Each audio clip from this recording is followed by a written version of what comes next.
सौर मंडल में पृथ्वी सूर्यास्त के बाद आकाश को देखना कितना अच्छा लगता है। आसमान में पहले यह एक या दो चमकते बिंदु ही दिखते हैं, लेकिन बाद में इनकी संख्या बढ़ती जाती है। आप उनकी गणना नहीं कर सकते। संपूर्ण आकाश छोटे छोटे चमकदार वस्तुओं से भर जाता है, जिनमें से कुछ चमकीले होते हैं एवं कुछ धुंधले। ऐसा प्रतीत होता है मानो आकाश में हीरे जड़े हों। इनमें से कुछ टिमटिमाते प्रतीत होते हैं, लेकिन अगर आप उनको ध्यान से देखेंगे तो आप पाएंगे कि इनमें से कुछ की टिमटिमाहट अन्य से अलग है। ये बिना किसी टिमटिमाहट के चंद्रमा के समान चमकते हैं। इन चमकीली वस्तुओं के साथ आप लगभग प्रतिदिन चंद्रमा को भी देखते हैं। यह अलग अलग समय पर अलग आकार तथा अलग स्थितियों में दिखाई पड़ता है। आप पूर्ण चंद्र को लगभग एक महीने में एक बार देख सकते हैं। यह पूर्ण चंद्रमा वाली रात या पूर्णिमा होती है। 15 दिन के बाद आप इसे नहीं देख सकते। यह नए चंद्रमा की रात्रि या अमावस्या होती है। ऐसी रात में अगर आसमान साफ है तो आप आसमान का अवलोकन अच्छी तरह से कर सकते हैं।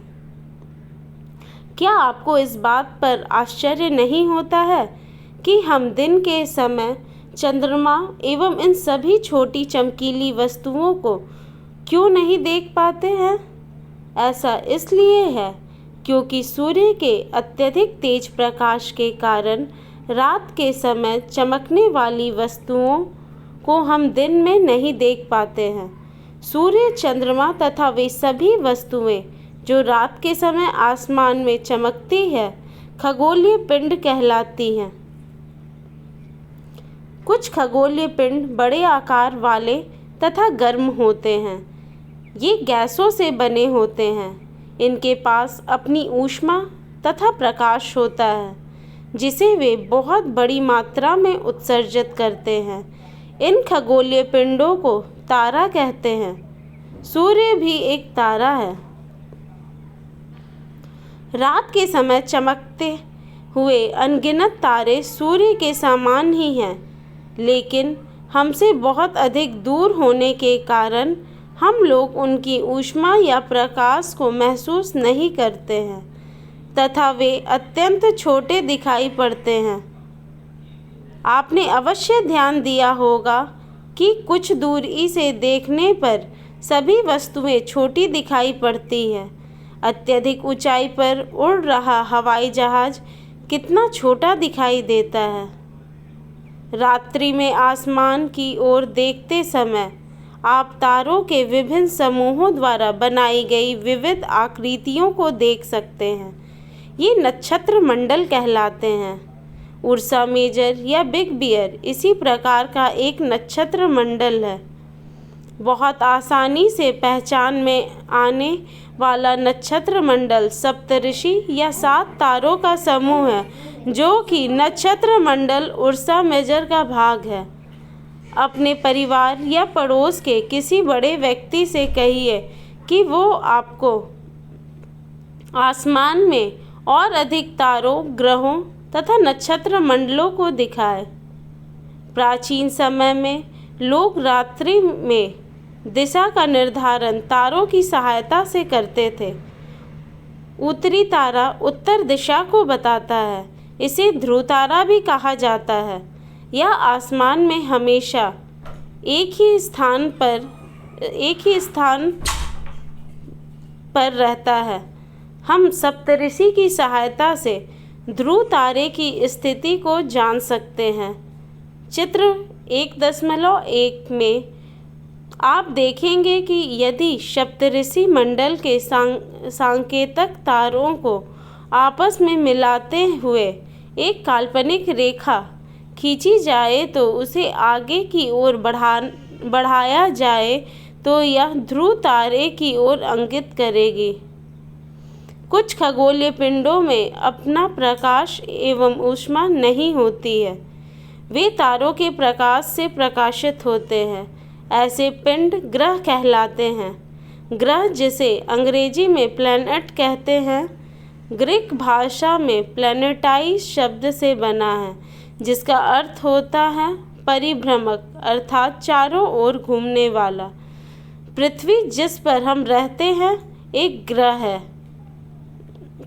यह अपना संपूर्ण प्रकाश एवं ऊष्मा सूर्य से प्राप्त करती है, जो पृथ्वी के सबसे नज़दीक का तारा है। पृथ्वी को बहुत अधिक दूरी से, जैसे चंद्रमा से देखने पर, यह चंद्रमा की तरह चमकती हुई प्रतीत होगी। आसमान में दिखने वाला चंद्रमा एक उपग्रह है। यह हमारी पृथ्वी का सहचर है तथा इसके चारों ओर चक्कर लगाता है। हमारी पृथ्वी के समान 7 अन्य ग्रह हैं, जो सूर्य से प्रकाश एवं ऊष्मा प्राप्त करते हैं। उनमें से कुछ के पास अपने चंद्रमा भी है। सौरमंडल। सूर्य, 8 ग्रह, उपग्रह तथा कुछ अन्य खगोलीय पिंड जैसे क्षुद्र ग्रह एवं उल्का पिंड मिलकर सौरमंडल का निर्माण करते हैं। उसे हम सौर परिवार का नाम देते हैं, जिसका मुखिया सूर्य है। सूर्य सौरमंडल के केंद्र में स्थित है। यह बहुत बड़ा है एवं अत्यधिक गर्म गैसों से बना है। इसका खिंचाव बल, जिससे सौरमंडल को बांधे रखता है। सूर्य सौरमंडल के लिए प्रकाश एवं ऊष्मा का एकमात्र स्रोत है, लेकिन हम इसकी अत्यधिक तेज ऊष्मा को महसूस नहीं करते हैं, क्योंकि सबसे नज़दीक का तारा होने के बावजूद यह हमसे बहुत दूर है। सूर्य पृथ्वी से लगभग 15 करोड़ किलोमीटर दूर है। ग्रह। हमारे सौरमंडल में 8 ग्रह हैं। सूर्य से दूरी के अनुसार वे हैं बुध, शुक्र, पृथ्वी, मंगल, बृहस्पति, शनि, यूरेनस तथा नेपच्यून। सौरमंडल के सभी 8 ग्रह एक निश्चित पथ पर सूर्य का चक्कर लगाते हैं। ये रास्ते दीर्घवृत्ताकार में फैले हुए हैं। ये कक्षा कहलाते हैं। बुध सूर्य के सबसे नज़दीक है।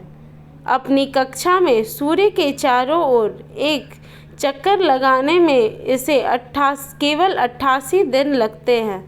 शुक्र को पृथ्वी का जुड़वा ग्रह माना जाता है, क्योंकि इसका आकार एवं आकृति लगभग पृथ्वी के ही समान है। अभी तक प्लूटो भी एक ग्रह माना जाता था, परंतु अंतर्राष्ट्रीय खगोलीय संगठन ने अपनी बैठक में यह निर्णय लिया कि कुछ समय पहले खोजे गए अन्य खगोलीय पिंड तथा प्लूटो बौने ग्रह कहे जा सकते हैं। पृथ्वी। सूर्य से दूरी के हिसाब से पृथ्वी तीसरा ग्रह है। आकार में यह 5वां सबसे बड़ा ग्रह है। यह ध्रुवों के पास थोड़ी चिपटी है। यही कारण है कि इसके आकार को भू-आब कहा जाता है। भू-आब का अर्थ है पृथ्वी के समान आकार। जीवन के लिए अनुकूल परिस्थितियां संभवतः केवल पृथ्वी पर ही पाई जाती है। पृथ्वी ना तो अधिक गर्म है और ना ही अधिक ठंडी। यहाँ पानी एवं वायु उपस्थित है, जो हमारे जीवन के लिए आवश्यक है। वायु में जीवन के लिए आवश्यक गैसें ऑक्सीजन मौजूद है। इन्हीं कारण से पृथ्वी सौरमंडल का सबसे अद्भुत ग्रह है। अंतरिक्ष में देखने पर पृथ्वी नीले रंग की दिखाई पड़ती है, क्योंकि इसकी 2/3 सतह पानी से ढकी हुई है, इसलिए इसे नीला ग्रह कहा जाता है। चंद्रमा। हमारी पृथ्वी के पास केवल एक उपग्रह है, चंद्रमा। इसका व्यास पृथ्वी के व्यास का केवल 1/4 है। यह इतना बड़ा इसलिए प्रतीत होता है क्योंकि यह हमारे ग्रह से अन्य खगोलीय पिंडों की अपेक्षा नज़दीक है। यह हमसे लगभग 3,84,400 किलोमीटर दूर है। अब आप पृथ्वी से सूर्य एवं चंद्रमा की दूरियों की तुलना कर सकते हैं।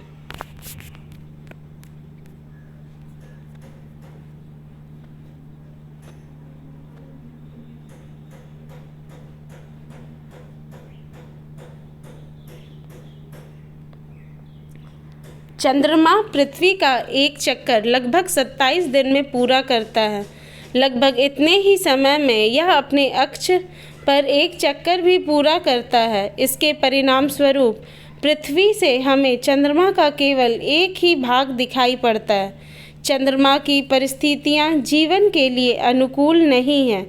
इसकी सतह पर पर्वत, मैदान एवं गड्ढे हैं जो चंद्रमा की सतह पर छाया बनाते हैं। पूर्णिमा के दिन चंद्रमा पर इनकी छाया को देखा जा सकता है। क्षुद्र ग्रह। तारों, ग्रहों एवं उपग्रहों के अतिरिक्त असंख्य छोटे पिंड भी सूर्य के चारों ओर चक्कर लगाते हैं। इन पिंडों को क्षुद्र ग्रह कहते हैं।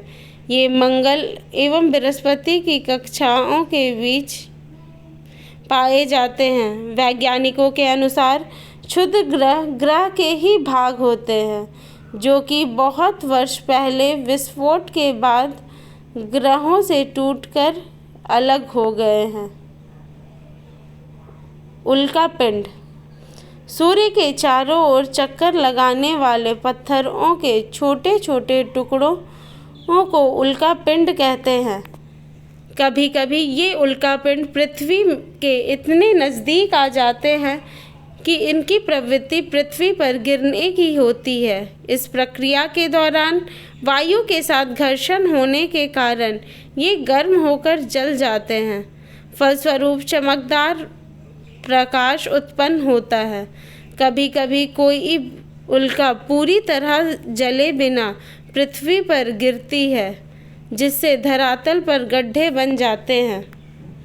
क्या आपने तारों वाले खुले आकाश में एक ओर से दूसरी ओर तक फैली चौड़ी सफ़ेद पट्टी की तरह एक चमकदार रास्ते को देखा है? यह लाखों तारों का समूह है।